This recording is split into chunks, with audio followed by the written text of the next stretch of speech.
नमस्कार दोस्तों।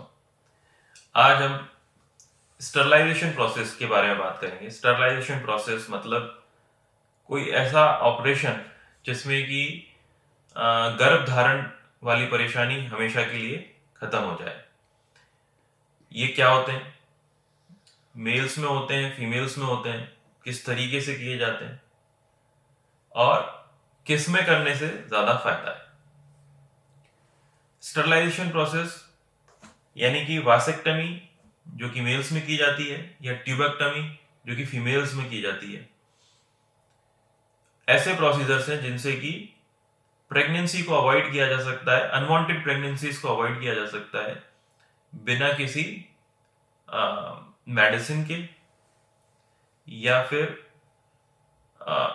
कॉन्डोम के यानी बैरियर मेथड के। बहुत ही सिंपल टेक्निक है।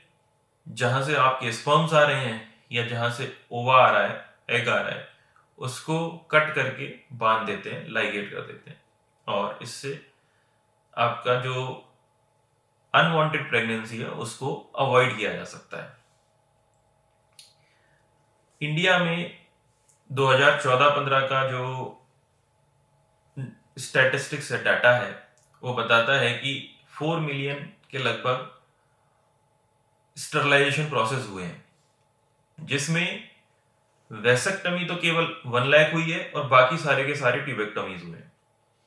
ये गंभीर बात है। इसमें इतना डिफरेंस, यानी कि 40 लाख में से सिर्फ 1 लाख तो वेसेक्टमीज हुई हैं और 39 लाख ट्यूबेक्टमीज हुई हैं। ऐसा क्यों? क्या अनवांटेड प्रेगनेंसीज अवॉइड करने की जिम्मेदारी केवल फीमेल्स की है? क्या मेल्स का कोई इसमें नुकसान नहीं है कि अगर अनवांटेड प्रेगनेंसीज होती हैं तो क्या उनके फैमिली पे प्रेशर नहीं बढ़ता, उनकी फैमिली पे एक्सपेंडिचर नहीं पड़ता, इकोनॉमिक बर्डन नहीं आता? ऐसा नहीं है।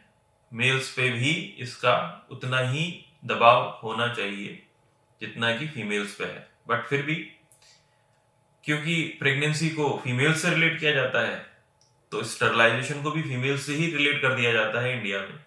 मेल स्टरलाइजेशन प्रोसेस यानी कि वासेक्टमी फीमेल स्टरलाइजेशन के प्रोसेस से फार सिंपलर है और सेफ है। मगर फिर भी या तो मेल ईगो की वजह से या फिर मेल्स के इस डर से कि उनको स्टरलाइजेशन प्रोसेस के बाद इरेक्टाइल डिस्फंक्शन हो जाएगा या इरेक्शंस प्रॉपर नहीं आएंगे या उनकी जो मेल की पोटेंसी है वो कम हो जाएगी, इस वजह से फीमेल स्टरलाइजेशन प्रोसेस इंडिया में कॉमन है।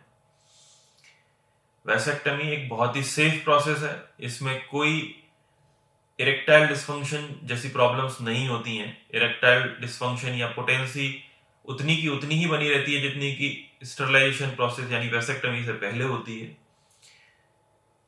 इस तरह का जो रॉन्ग मैसेज है सोसाइटी में वह नहीं होना चाहिए और ज्यादा से ज्यादा मेल्स को अनवांटेड प्रेगनेंसीज को अवॉइड करने के लिए, फैमिली प्लानिंग करने के लिए, वैसेक्टमीज के लिए आगे आना चाहिए। और ये बर्डन मेल्स पे भी उतना ही होना चाहिए, रादर ज्यादा होना चाहिए, क्योंकि बहुत ही सेफ प्रोसेस है, सेफ है और इसके कॉम्प्लिकेशंस बहुत ही कम होते हैं। ट्यूबेक्टमी एक कॉम्प्लेक्स प्रोसेस है जिसमें कि पेट के अंदर जाके ट्यूब्स को कट करना पड़ता है, उसको लाइगेट करना पड़ता है, जबकि वास जो है, वास डिफरेंस जो है, वो बॉडी के बाहर ही निकली हुई होती है और उसमें कट करना और उसको बांधना, लाइगेट करना उसको कट करना और लाइगेट करना बहुत ही आसान है।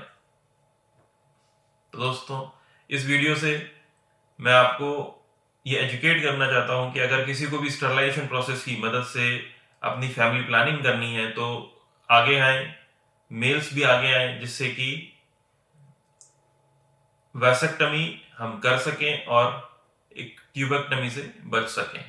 ट्यूबेक्टमी पेट के अंदर होने वाला प्रोसेस है और वैसेक्टमी शरीर में एक बहुत ही सुपरफिशियल प्रोसेस है जिसमें कि ना तो हमको पेट में चीरा लगाना पड़ता है या दूरबीन डालनी पड़ती है, और कई सारे कॉम्प्लिकेशंस जो कि ट्यूबेक्टमी से होते हैं उससे बचा जा सकता है। धन्यवाद।